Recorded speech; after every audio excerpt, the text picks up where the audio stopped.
Pemirsa, geliat ekspansi emiten properti kembali terasa di kawasan destinasi wisata unggulan Bali.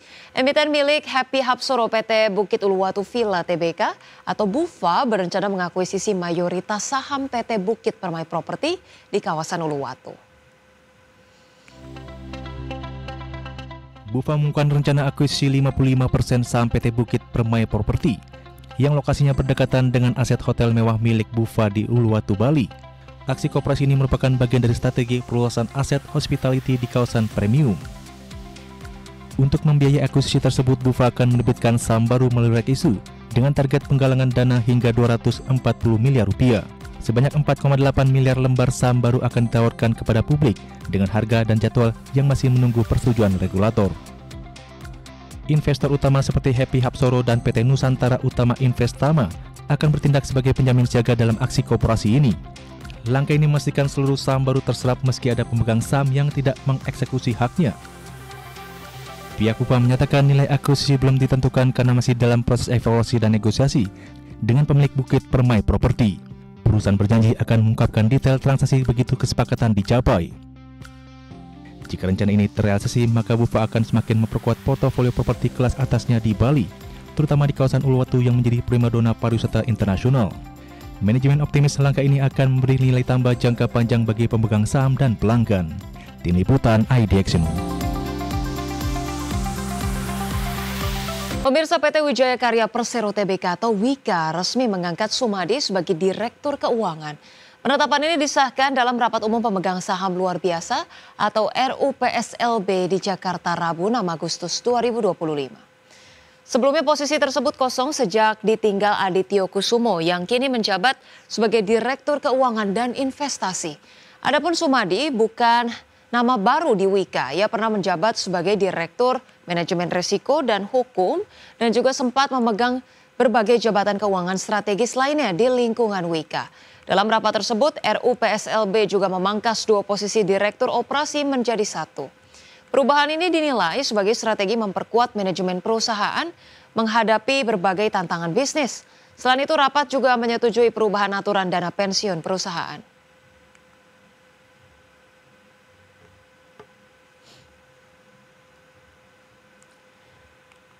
Ya, dan pemirsa, berikut kami hadirkan informasi seputar IHSG pada penutupan perdagangan sesi pertama pemirsa hari ini 7 Agustus 2025. Pemirsa, IHSG terpantau mengalami penguatan 0,49% atau menguat 37 poin ke 7.540,7, sempat menyentuh level tertingginya di 7.580,5 dan level terendahnya di 7.531,2. 251 saham menguat, 332 saham stagnan. Maksud kami 332 saham menurun dan juga 218 saham stagnan. Dari top gainers pemirsa kami hadirkan berbagai informasinya juga berikut ini. Pemirsa, Aman Mineral menguat 15%, kemudian Koin menguat 24%, Anta menguat 3%, dan Film menguat 15%. Dari top losers pemirsa, CDIA tampaknya melemah 4,4%, kemudian BRMS melemah 2%, Cuan melemah 3,5%, dan saham WIFI melemah 2%. Dari pergerakan sektoral pemirsa, penguatan dipimpin konsumsi non-primer dengan penguatan 1,8%, kemudian barang baku menguat 1,2%, sementara itu infrastruktur melemah 1,1% dan properti melemah 0,4%.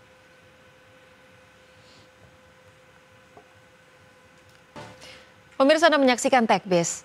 Samsung resmi meluncurkan Galaxy Z Fold 7 versi khusus untuk pengguna bisnis yang diluncurkan pertama kali di Jerman.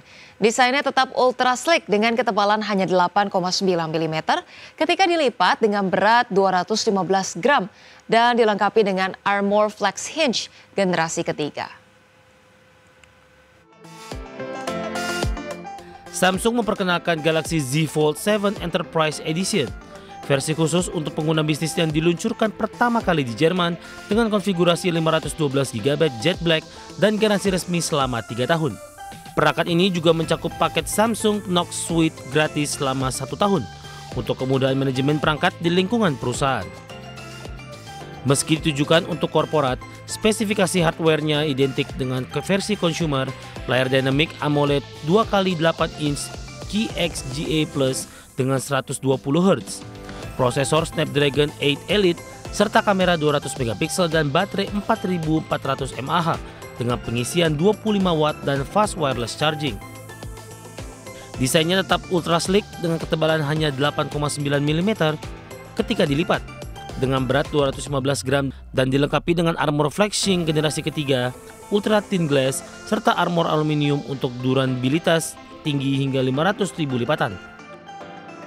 Menjalankan One UI 8 berbasis Android 16, perangkat ini mendukung fitur Galaxy AI seperti Live Translate, Gemini Live, Circle to Search, serta alat AI seperti Note Assist dan Drawing Assist untuk mempermudah tugas bisnis dan kolaborasi real time. Berbagai sumber Adex Channel.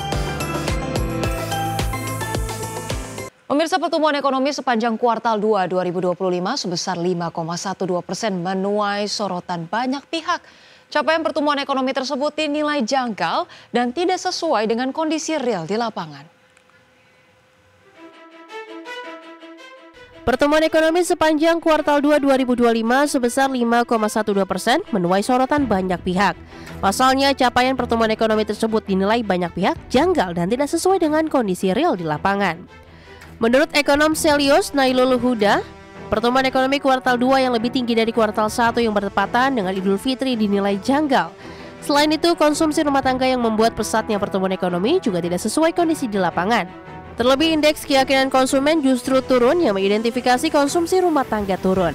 Di mana kalau kita lihat data historisnya, dengan triwulan dengan adanya momen Ramadan Lebaran itu lebih tinggi dibandingkan dengan pertumbuhan ekonominya, lebih tinggi dibandingkan dengan pertumbuhan ekonomi di triwulan-triwulan yang tidak ada momen Ramadan dan Lebaran. Nah, yang kedua adalah kejanggalan terkait dengan konsumsi rumah tangga.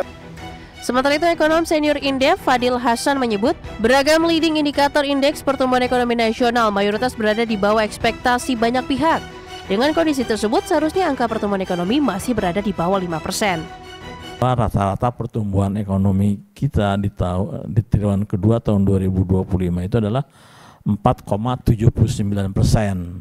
katakanlah 4,8%. Nah, sehingga selisihnya dengan apa yang diumumkan oleh BPS itu cukup signifikan lah, ya kan. Nah, jadi kemudian ini yang menimbulkan pertanyaan.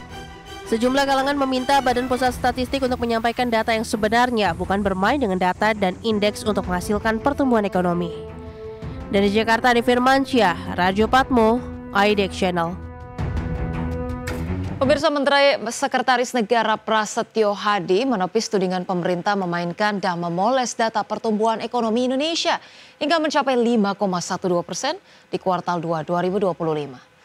Prasetyo menegaskan pertumbuhan ekonomi yang mencapai 5,12% ini salah satunya didorong oleh paket stimulus dan insentif yang dikeluarkan pemerintah, terutama dalam mendorong daya beli masyarakat.